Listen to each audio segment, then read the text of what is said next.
കട തുടങ്ങിയും കഴിഞ്ഞ് കുറച്ച് നാളുകൾക്ക് ശേഷമാണ് ഞാനൊരു ചെറിയ യാത്രയ്ക്ക് പോകുന്നത്. എറണാകുളത്തോട്ടായിരുന്നു യാത്ര. യാത്രയിൽ ഞാനൊരു ആളെ കണ്ടുമുട്ടി. ആള് എഞ്ചിനീയറായി വർക്ക് ചെയ്യുകയായിരുന്നു എറണാകുളം ഇൻഫോ പാർക്കിൽ.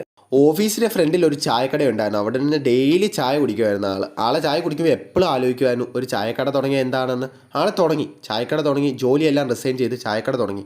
ചായക്കട തുടങ്ങിയപ്പോഴാണ് ഇവിടുത്തെ ബുദ്ധിമുട്ട് മനസ്സിലായത്. രാവിലെ 8 മണി തൊട്ട് രാത്രി 12 മണി വരെ അയാളുടെ ഡ്യൂട്ടി.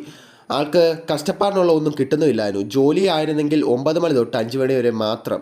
40,000 രൂപ ശമ്പളം ഉണ്ടായിരുന്നു. ഇപ്പോൾ പ്രത്യേകിച്ച് ഒന്നും കയ്യിലില്ല എന്ന് ആൾ പറഞ്ഞു. 7 ലക്ഷം രൂപ കടവും. ഭയങ്കര തലവേദനയും. പറഞ്ഞു ബിസിനസ് എന്ന് പറഞ്ഞാൽ ഭയങ്കര ബുദ്ധിമുട്ടാണ്, റിസ്ക്കാണ്, തലവേദനയാണ്.